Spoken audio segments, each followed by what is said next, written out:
El séquito de Carlos había conseguido arribar en las costas asturianas el 19 de noviembre de 1517. En ese preciso momento, la maquinaria flamenca se había puesto en marcha y había funcionado a la perfección.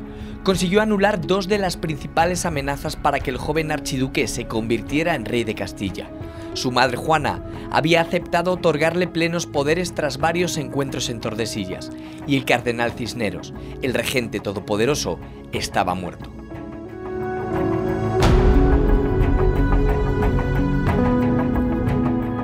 Se acoge a Santiago y promete que si llega salvo a tierra, pues irá a Santiago a cumplir con esa penitencia. Si Cisneros averigua que el séquito de Carlos no son gente de fiar, digamos, hubiese cambiado su estrategia. Carlos lo que pretende en ese momento es que le ceda el reino de Castilla. O sea, hay una facción muy fuerte que está a favor del infante Fernando y no quieren que venga un flamenco que ni siquiera sabe español a tomar las riendas del poder. Por lo tanto, es bastante sospechoso que el barco que tiene que partir con su hermano se queme. Los extranjeros estaban a solo 2 pasos de conseguir su propósito. Primero, debían sobrevivir al encuentro con el hermano de Carlos, Fernando, que era la apuesta para el trono de muchos nobles castellanos, y evitar así una guerra fratricida. El último paso, convencer a unas cortes ariscas de la necesidad de proclamar a Carlos rey de Castilla.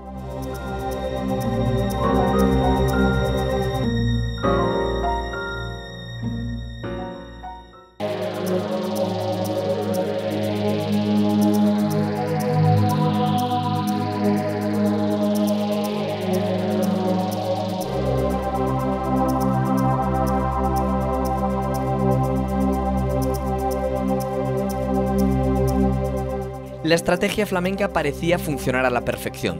A Carlos solo le separaba de la corona su hermano Fernando. La comitiva recorrió en tan solo una jornada los 50 kilómetros que separan Tordesillas de Mojados.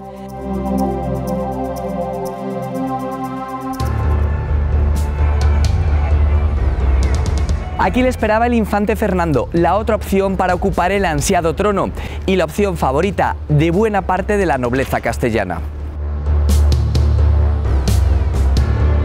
Un encuentro crucial para la historia del que podía resultar un pacto o una guerra civil.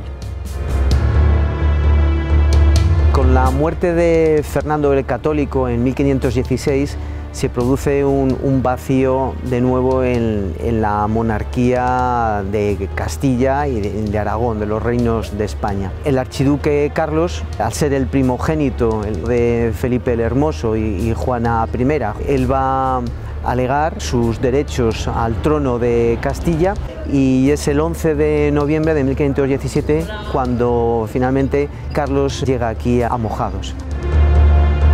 Se había organizado un encuentro con su hermano Fernando. Lo había organizado el obispo de Segovia, que era también señor de Mojados, porque una vez se le ha despejado el camino con su madre, ahí le queda su hermano Fernando. Había nacido en Castilla y había sido educado en Castilla y se había convertido en el nieto predilecto de Fernando el Católico. Gran parte de la nobleza castellana querían que fuese el siguiente rey de Castilla. Las leyes de la sucesión no dejaba escapatoria. Carlos es el mayor, Fernando tiene 13 años, entonces aquí se produce un encuentro que tiene cierta tensión. Carlos le va a decir, yo soy el mayor, yo voy a ser el rey de Castilla, de Aragón, y tú ya veremos muy bien qué papel te dejamos en el conjunto de la monarquía.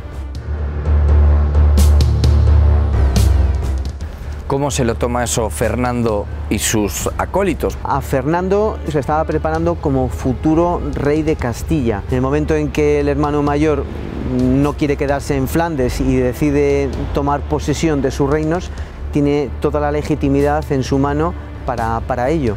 Y en el momento en que su madre ha bendecido que sea él el que reine, Fernando no tiene ninguna posibilidad de movimiento.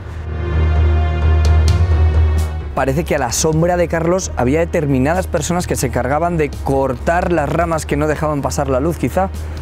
Sí, no hay que olvidar que el archiduque Carlos en este momento es un joven de 17 años, con muy poca experiencia en labores de gobierno, pero que alrededor tiene unos pesos pesados de la política y sobre todo los flamencos, Adriano de Utrecht y Guillermo de Croix, que son grandes estrategas y grandes políticos. Cada paso que se daba tenía un objetivo concreto. Toda su vida va a ser un continuo periplo. Es un monarca viajero que no para constantemente porque tiene multitud de problemas en sus territorios, conflictos con los protestantes, conflictos con el Imperio Otomano, conflictos continuos con Francia. Viene a Tordesillas a resolver un problema de Estado, problemas con su madre. Una vez resuelto eso, viene a Mojados para resolver el problema con su hermano. Cada paso que da está completamente movido por los intereses políticos y la acción de gobierno. Fernando acepta la legitimidad de su hermano, pero existía el riesgo de que los que rodeaban a Fernando no. ¿Qué sucedió? Carlos le manda fuera de España, pero fuera es fuera para siempre, que no volvió nunca ya.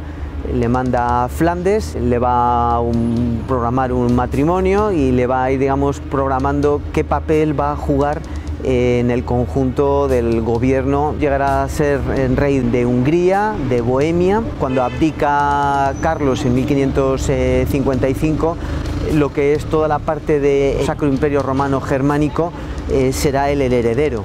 Y que además era una manera de que el título de emperador preservarlo para los austrias y católicos.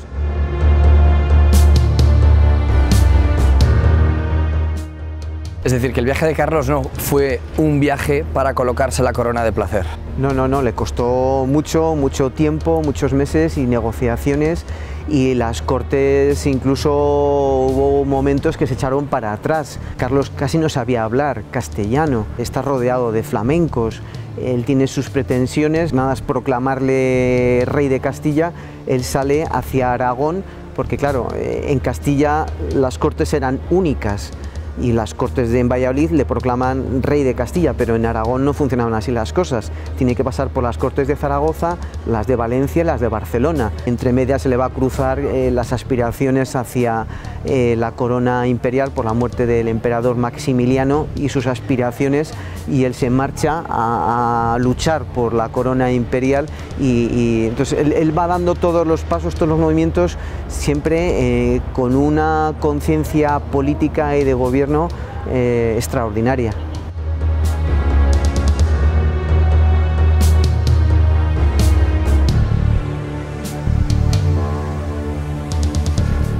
Has hablado que el encuentro fue tenso. ¿Cómo se produjo? Al encuentro salió primero el hijo natural de Fernando el Católico, Alfonso de Aragón, obispo de Zaragoza, fuera de lo que es Mojados, ¿no? Poco tiempo después salió ya la comitiva del infante don Fernando, se bajó del caballo y saludó a Carlos, y luego Fernando se acerca a saludar a su otra hermana mayor, a Leonor. Hay que pensar que no se conocían. Más que un encuentro familiar, parecía el prolegómeno de una batalla. El concepto de familia es muy diferente en este tipo de familias. Hay que pensar que Leonor llegará a ser luego reina de Portugal y más tarde reina de Francia. Carlos llegará a ser emperador. Fernando llegará a ser rey de Bohemia, de Hungría, y también llegará a ser emperador. Les acompaña Adriano de Utrecht, que llegará a ser el Papa Adriano VI. Es decir, que estamos viendo una serie de personajes que cada uno está educado y cada uno tiene una finalidad política. Y no hay una relación tanto de hermano, hermana, como podemos entender hoy día de esa familia, sino de casi de representantes políticos de naciones.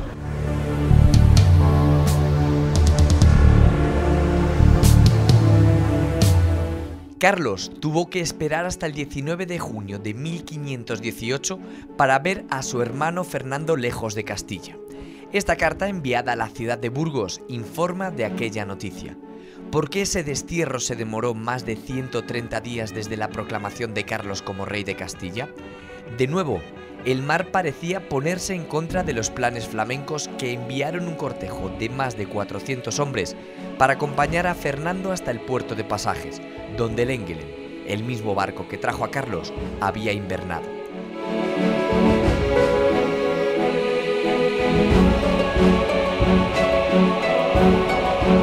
Pasaron los días y no había noticias de aquel barco que debía estar amarrado en aquel lugar, Punta Teodoro Arroca, un lugar resguardado de la dureza del mar Cantábrico.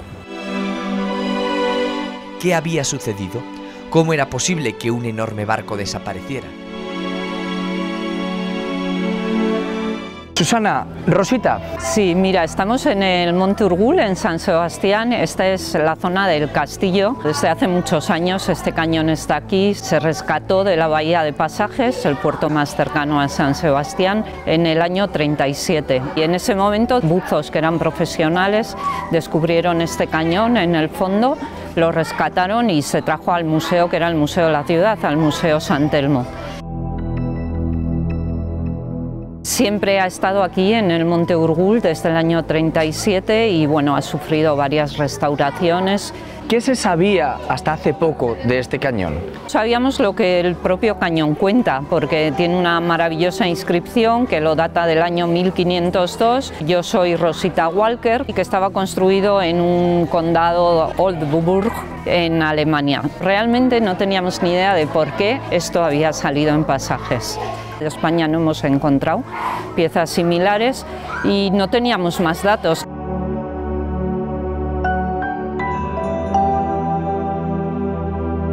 Recientemente hay un investigador que publica un artículo, es Javier López, que habla del extraño hundimiento y justamente nos aporta unos datos de una pieza que desde luego es una pieza mayúscula para cualquier museo y para cualquier patrimonio.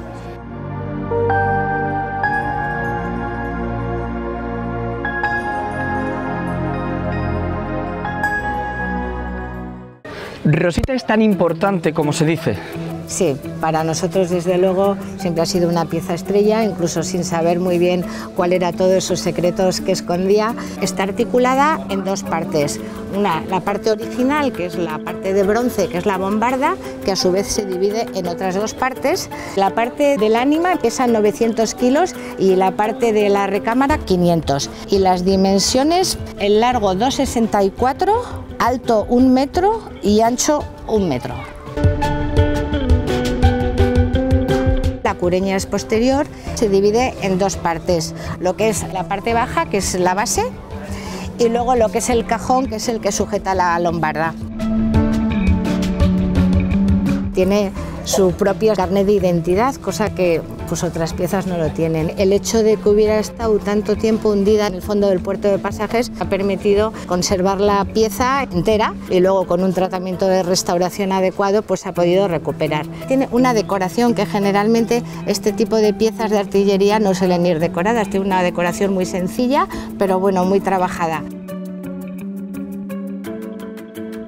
Has hablado de un carnet de identidad. ¿Qué significa eso? La propia bombarda se autopresenta. Hay una inscripción aquí en la parte de arriba, si podéis ver en letras de carácter gótico, en alemán, dice exactamente: me llamo Rosita Walker, siembro la muerte y el gemido. Me hizo Juan Bastenone, esto es verdad, año 1502. Y debajo aparece un escudo que es el escudo del condado de Oldenburgo. Eso mismo le da ya la suficiente singularidad para que sea una pieza que nosotros intentemos, dentro de nuestras posibilidades, pues tratarlas con el mayor mimo y el mayor cuidado posible.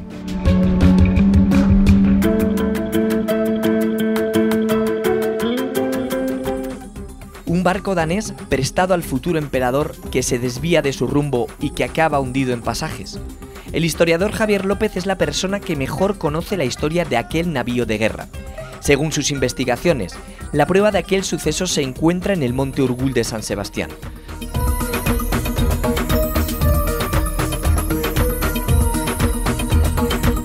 Una atalaya defensiva utilizada desde el siglo XII, pero que además de fortaleza, es el lugar de eterno reposo de soldados ingleses y de Rosita.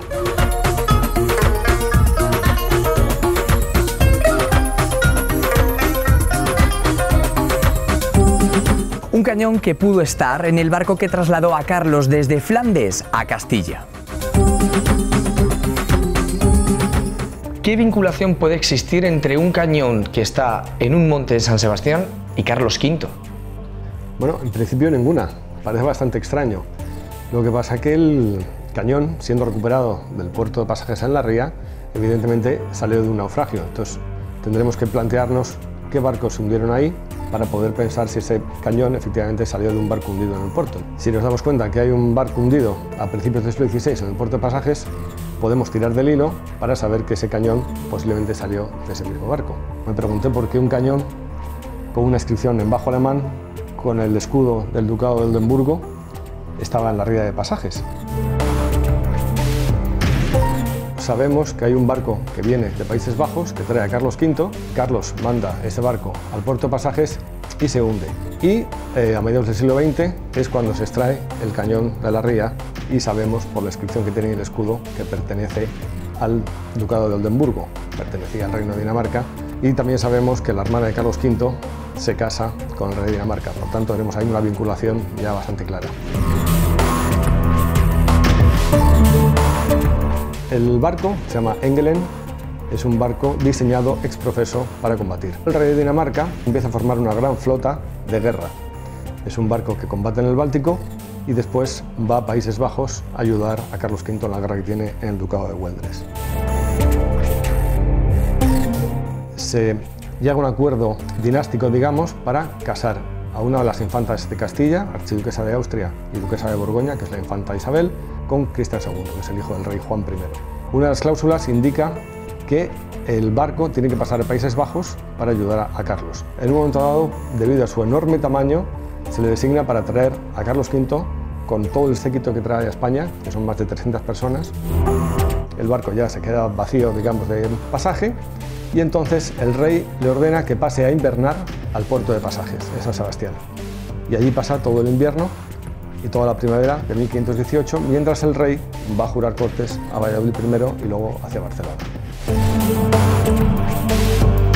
Debido a su enorme tamaño, se le designa para llevar al infante Fernando a Flandes, una amenaza para Carlos en Castilla, e inmediatamente le expulsa del país y le manda una escolta de 400 hombres para que la acompañe a Flandes. La escolta no llega, vuelve a preguntar qué pasa y le dicen: Majestad, la escolta no ha llegado porque el barco se quema y se hunde en el puerto de pasaje el 4 de mayo de 1518. El barco está sufriendo una reforma, un calafateado, una puesta a punto, y cuando están calentando la brea se cae al fuego, inmediatamente se prende y entonces empieza a arder la vela mayor con el palo mayor. Es un desastre y en ese momento empiezan a expulsar por la borda toda la artillería que pueden para intentar salvarla, porque es el elemento más importante del barco, la artillería, los cañones de bronce. Sospechoso. Bastante sospechoso, sí, efectivamente. Y hemos de recordar que, por ejemplo, aquí en Valladolid, cuando el infante Fernando es expulsado del reino, hay una proclama que se clava en la puerta de la catedral diciendo: "Por de ti Castilla si dejas que tu hermano Fernando salga del país". O sea, hay una facción muy fuerte que está a favor del infante Fernando y no quieren que venga un flamenco que ni siquiera sabe español a tomar las riendas del poder. Por lo tanto, es bastante sospechoso que el barco que tiene que partir con su hermano se queme. Una orden así nunca estaría por escrito. Por lo tanto, no se puede demostrar desde un documento físico que efectivamente fuese quemado a propósito. Carlos V finaliza su relación con el Engelen cuando saca la artillería. Una vez que recuperan toda la artillería que se puede, lo que el rey hace es ordenar a las ciudades colindantes que refloten el barco entero, que son las ciudades de San Sebastián, de Rentería, de Fuenterrabía, de Oyarzun, las tierras de Oyarzun y Tolosa también, que paguen el rescate del barco. Pero al final le dicen que, puesto que el barco es de la corona, que lo pague la corona. Oyarzun dice que ella, o las ciudades de Oyarzun, no tienen barcos navegando por los valles, que solamente tienen árboles, y que por lo tanto no quiere saber nada de un barco. Y al final lo que preguntan es, el gusano que se come la madera en el mar, cuánto tiempo tardará en hacer desaparecer el barco, y si el guijarro, toda la corriente, también lo destrozará. Es así como termina el Engelen, hundido en el puerto de pasajes. Supuso ese barco un verdadero quebradero de cabeza para el futuro emperador. Yo creo que él, de verdad, que quería tenerlo como un buque insignia para representar su poder que daba comienzo en ese momento en España. Incluso el poder imperial viene con todas las velas decoradas, con una propaganda dinástica e imperial fabulosa, no solamente era un barco de guerra en sí mismo, sino que era un aparato propagandístico de enorme importancia. Que se quemasen los barcos era relativamente frecuente, pero claro, un barco de esas características, que venía de luchar en el Báltico, que era más grande incluso que los barcos que tenía Enrique VIII en ese momento, pues dañaba su imagen, sobre todo a principio, cuando su momento en España, digamos, es más delicado.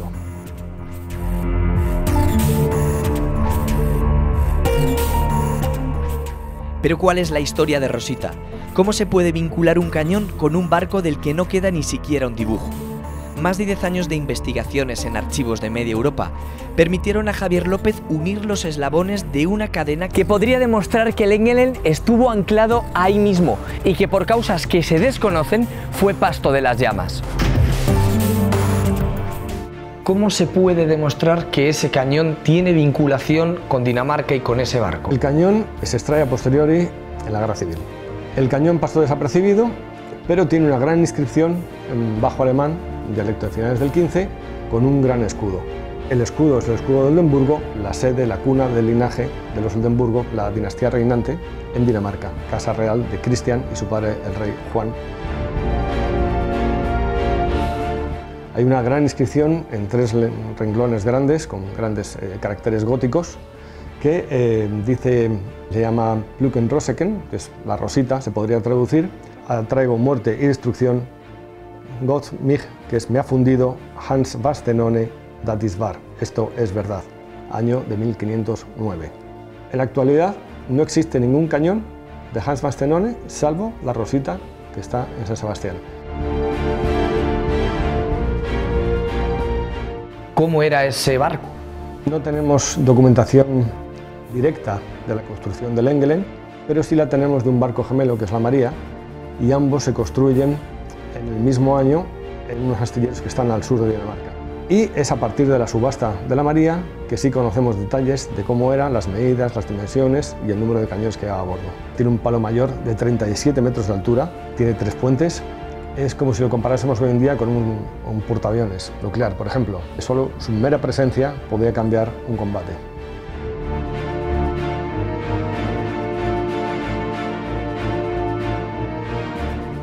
Muchos cañones se tiran por la borda para evitar que se pierdan, pero otros muchos quedan in situ, el barco se hunde y la artillería con él. De manera que Carlos V en ese momento ordena que se saque toda la artillería posible. Se recuperan, creo que son 119 piezas, y son las mujeres bateleras las que transportan los cañones desde la ría hasta la orilla. Y desde ahí se pretendía llevar a San Sebastián y desde ahí en pinazas, navegando hasta Fuenterrabía para defender la frontera con Francia. Hay una serie de hombres que cobran una serie de maravedíes, pero hay 2 de ellos que cobran el doble. Cobran casi 100 maravedíes al día porque son buzos que andan debajo del mar. O sea, es algo muy bonito también y de las primeras referencias que hay en Europa a buzos. ¿Sería posible que todavía quedara en el fondo de pasajes algo de aquel eslabón perdido de esta historia? No sabemos si queda o no. Es posible que si hace apenas 60 o 80 años se saca este cañón de artillería, puede que queden algunos más. Creo que merece la pena buscar más a fondo e intentar saber si queda algo más o menos.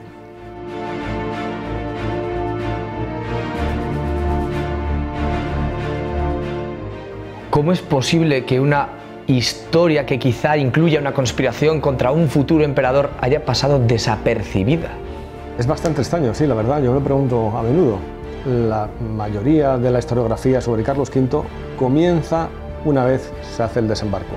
La boda de la hermana, el préstamo, el regalo del barco y su venida a España está totalmente olvidada. De hecho, lo que es el viaje en sí, de Carlos V desde Flandes aquí, tenemos una crónica magnífica, estupenda, de un consejero que viene con él, Laurent Vital. En los libros de historiografía modernos únicamente ocupa unas líneas, apenas un párrafo.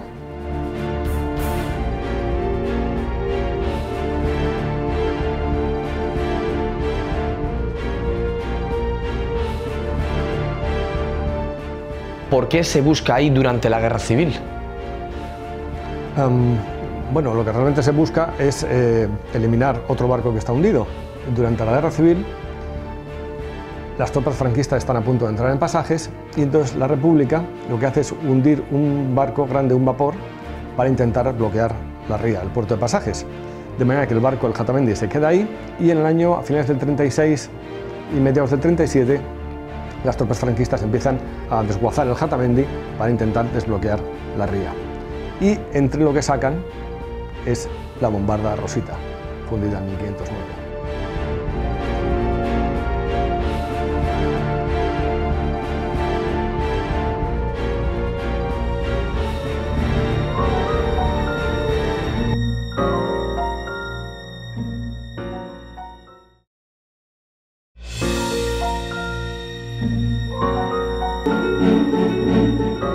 En Tazones les recibieron con las armas en alto.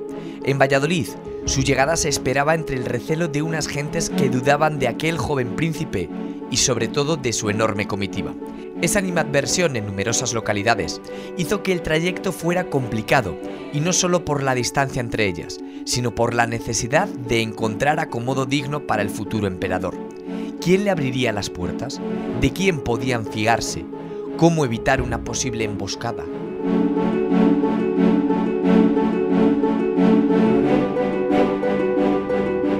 Carlos, ¿cómo conseguía alojarse en las ciudades? Como solían hacer los reyes en esta época, al ser una corte que era itinerante, que se iba moviendo constantemente de ciudades y villas, la comitiva real se alojaban en casas de los hombres más principales de esos lugares, tanto en monasterios y conventos como en las villas, pues, de los nobles, de los señores principales.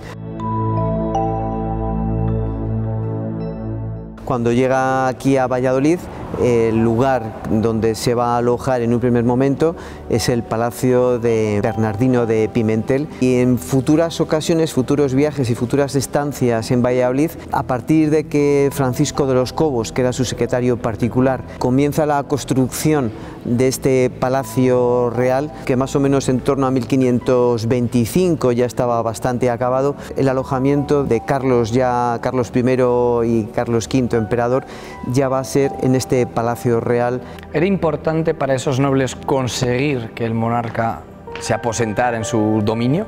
Era algo fundamental. Había verdaderas disputas por conseguir alojar en tu casa al rey, al monarca, porque suponía primero una imagen hacia el resto de la nobleza, que eres un noble muy destacado, y luego pues que los nobles siempre procuran determinadas concesiones, cargos, puestos, y bueno, haber tenido muy cerca al rey pues iba a suponer un espaldarazo a la hora de conseguir cualquier tipo de pretensión en la corte o de cualquier concesión.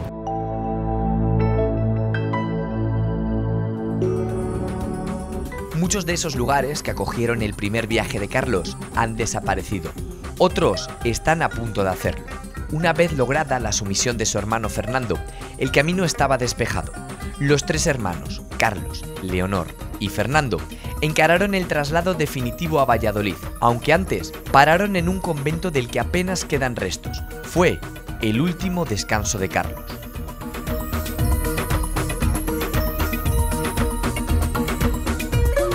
El viaje de Carlos, antes de su entrada en Valladolid, tuvo una última parada, ¿no? Sí, él se encamina para Valladolid. Una vez que ha solucionado los problemas de la monarquía con su madre y después con su hermano, el infante don Fernando, su siguiente fase es ahora ser proclamado rey de Castilla. Deja Mojados el día 14, de camino a Valladolid él se va a alojar varios días de donde estaba el convento de El Abrojo, en la localidad de Laguna de Duero.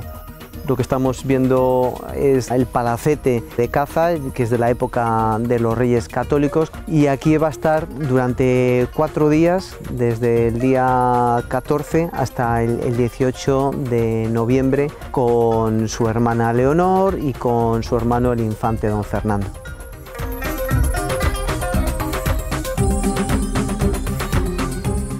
De aquel último lugar donde durmió Carlos antes de acometer la etapa definitiva, ¿solo queda esto?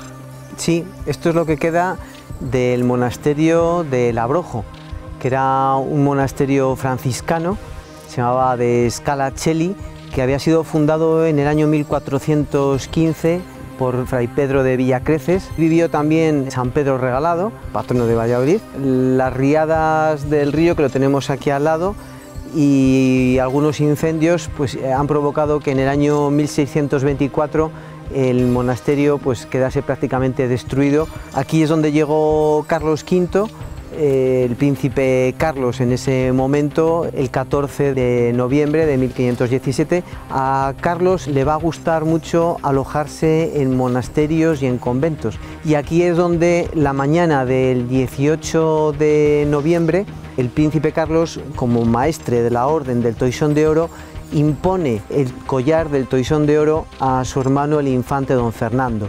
Una forma también de darle como algún tipo de consuelo a Fernando para que por lo menos la entrada en Valladolid pues, tenga un cierto contento.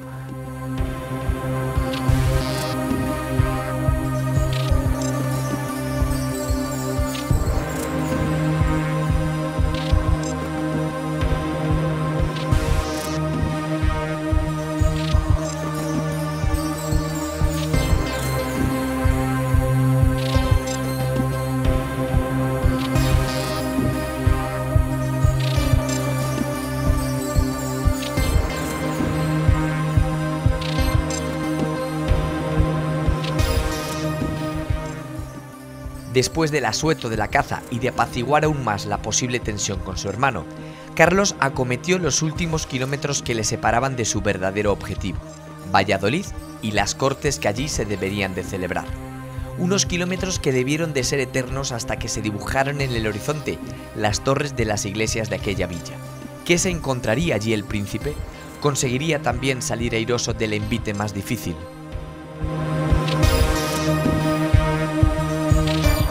¿Cuándo finalmente Carlos llega a Valladolid? Sale del monasterio de Labrojo, en Laguna de Duero, después de almorzar. Hace su entrada por la tarde en Valladolid. Según su cronista Loren Vital, se le recibe con grandes fiestas, con grandes efusiones. Los historiadores ya se han encargado de desvelarnos que la ciudad no recibió con tanta alegría al príncipe Carlos. Incluso habían intentado acogerse a una exención de alojamiento para no tener que darles alojamiento ni posada, y el bando que había partidario de que Fernando fuese el futuro rey de Castilla pues seguía también muy fuerte, y además el clero desde sus púlpitos estaba alentando ese recibimiento, digamos, más mesurado, porque estaban muy descontentos por los cargos que estaba dando Carlos a personas de su séquito flamenco, a esos extranjeros, como por ejemplo era ese arzobispado de Toledo, que se le había dado al sobrino de Guillermo de Croix. No fue, digamos, una entrada tan triunfal como se nos ha hecho ver después por los cronistas. ¿Cómo fueron esos primeros días, esas semanas aquí? Parece que va a rezar a la iglesia de Santa María, a la Colegiata. Se alojan en una de las casas más principales que había en la villa, que era la de Bernardino de Pimentel, y aquí va a ser donde en esta y en otras futuras estancias se van a alojar. En los primeros días pues hay muchas fiestas, pero luego ya empiezan a aflorar un poco las tensiones, y bueno, Carlos se dedica a preparar las cortes que se celebrarán al año siguiente, en 1518, y empiezan las negociaciones con los nobles, con los procuradores, preparando la proclamación de ese príncipe.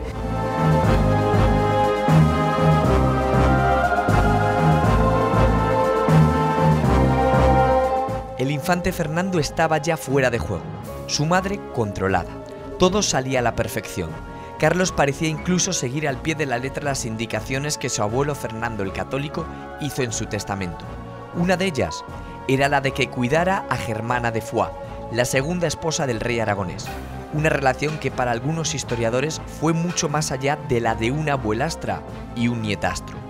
De hecho, la interpretación literal de la correspondencia entre ambos podría alimentar esta teoría amorosa.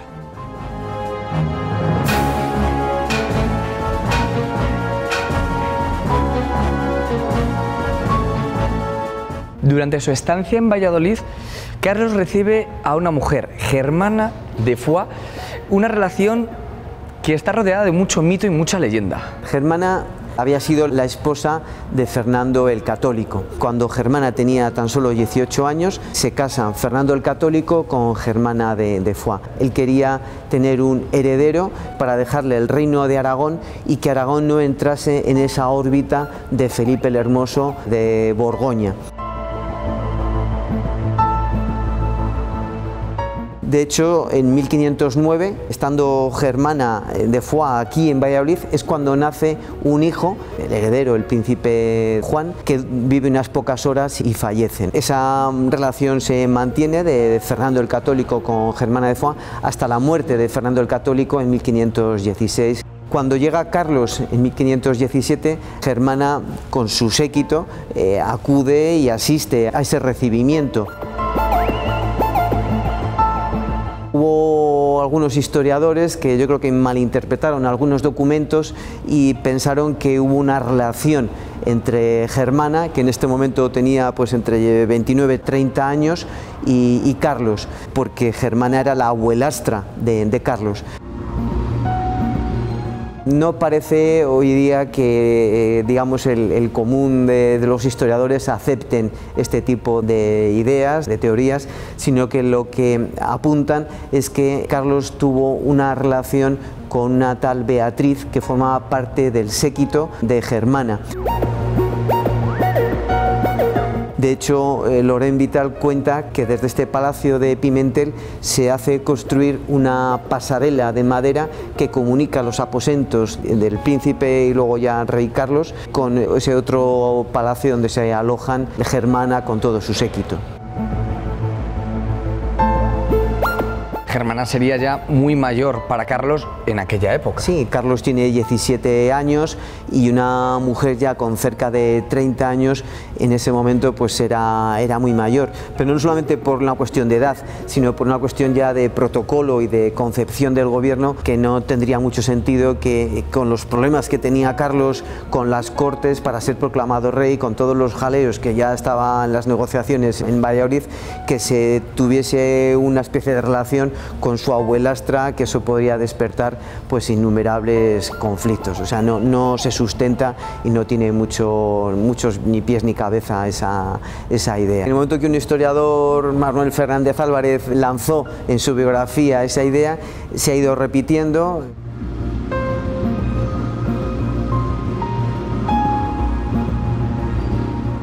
Con amorío o sin él, el accidentado viaje en busca de la corona de Castilla estaba ya enderezado. Carlos tenía a su madre encerrada, a su hermano y rival atado, al cardenal Cisneros enterrado. Finalmente, en febrero de 1518, 152 días después de partir de Flesinga y 140 días después de que pisara la arena castellana de Tazones, el príncipe Carlos era coronado en este mismo lugar, rey de Castilla.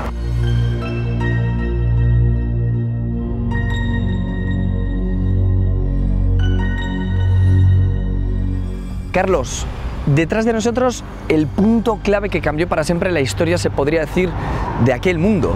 Estamos en la plaza donde realmente gira todo lo que es el mundo de la monarquía y de la realeza en ese momento. El 18 de noviembre de 1517 llegó el príncipe Carlos a la villa de Valladolid. Más o menos al mes de haber llegado, el 12 de diciembre de ese año de 1517, se envían cartas a los procuradores convocando las cortes que se van a celebrar en Valladolid. Son las que tienen que proclamar rey a Carlos.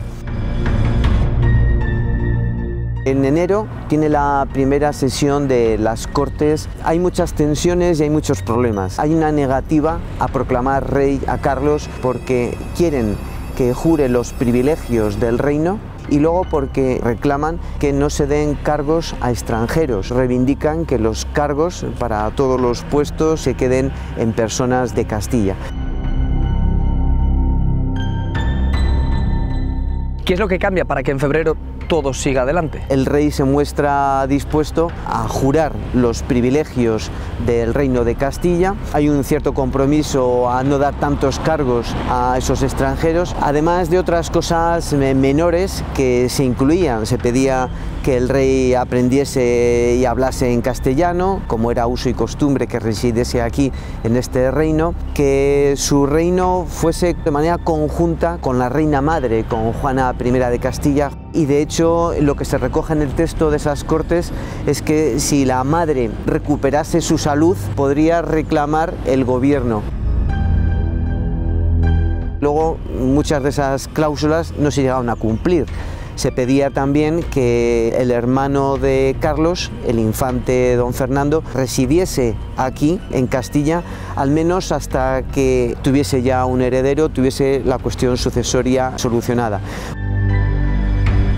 ¿Solo era que las Cortes pedían al monarca o el monarca también tenía que pedir a las Cortes? Las Cortes le pedían pues todas esas reivindicaciones, pero a su vez también el monarca pedía una ayuda económica, y en este caso la concesión que van a hacer las Cortes al ya proclamado rey Carlos I van a ser 200 millones de maravedís para poder influir en la voluntad de los príncipes electores de Alemania para la corona imperial. Y ya el día 7 de febrero de 1518 es cuando van a tener las Cortes y el juramento final.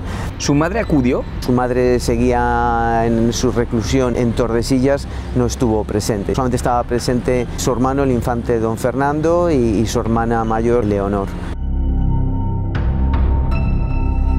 ¿Para qué quería Carlos la corona de Castilla? ¿Por qué tanto interés si su madre era la que lo poseía? Castilla era el reino más importante, el más poblado, el más rico, de los reinos más poderosos de la Europa de ese momento del siglo XVI. Tanto él como todos sus asesores flamencos veían que el convertirse en rey de Castilla es un paso en su idea de gobierno, organizando esa herencia de territorios, de reinos, ducados, de señoríos que ha recibido, y el primer paso es conseguir ser rey de Castilla. 81 días después de su llegada a Valladolid, Carlos y los flamencos consiguieron su propósito. Había sido proclamado rey de Castilla. Detrás dejó a un hermano desterrado, a una madre supuestamente loca encerrada en un palacio y al poderoso cardenal bajo tierra. El camino hacia el imperio estaba despejado. Solo quedaba poner rumbo hacia el este y seguir acumulando coronas. Aquel joven de 17 años tenía su destino grabado a fuego, y nada, ni nadie, podría impedirle alcanzarlo.